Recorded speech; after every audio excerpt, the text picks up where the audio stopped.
আমি তোমাকে ভালোবাসি কথাটা বললেই ভালোবাসা হয় না। প্রকৃত ভালোবাসা কজন বোঝে।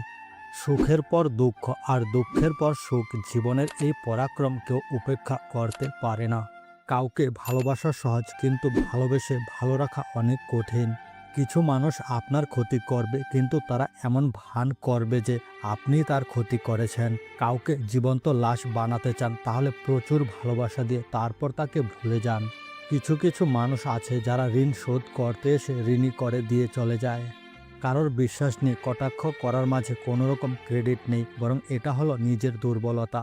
কেউ অবহেলা করলে তার প্রতি কোনো অভিযোগ না রেখে নীরবে তাকে ভুলে যান, এটাই সবচেয়ে বড় প্রতিশোধ।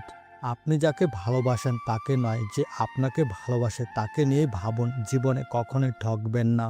মানুষ নাটকে যতটা না অভিনয় করে, তার চেয়ে হাজার গুণ বেশি অভিনয় করে বাস্তব জীবনে। জীবনে অসাধারণ কাউকে খোঁজো না, সাধারণ কাউকে খোঁজো যে তোমাকে অসাধারণ করে রাখবে।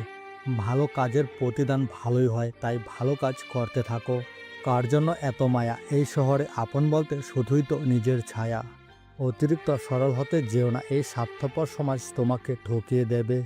সুন্দরভাবে বাঁচার জন্য অনেকগুলো মানুষের প্রয়োজন হয় না, কখনো কখনো একজন মানুষের সম্পূর্ণ পৃথিবী হয়ে ওঠে।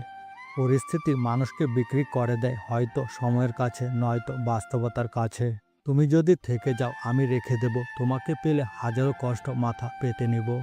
শরীর ছোঁয়ার সুযোগ পেয়েও যে পুরুষ তোমার কপাল বেছে নেয়, বুঝে নিও তুমি সঠিক মানুষটিকেই বেছে নিয়েছ।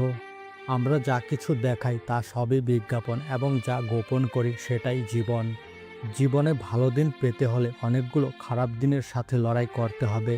রাগকে মনে জায়গা দিলে সম্পর্ক নষ্ট হয়, অভিমানকে মনে পুষে রাখলে দূরত্বের সৃষ্টি হয়। কিন্তু সবকিছু ভুলে ক্ষমা করে দিলে প্রতিটি সম্পর্ক স্থায়ী হয়। মানুষ যদি মৃত ব্যক্তির আত্মদান দেখত এবং শুনতে পেত, তাহলে মানুষ মৃত ব্যক্তির জন্য কান্না না করে নিজের জন্য কান্না করত।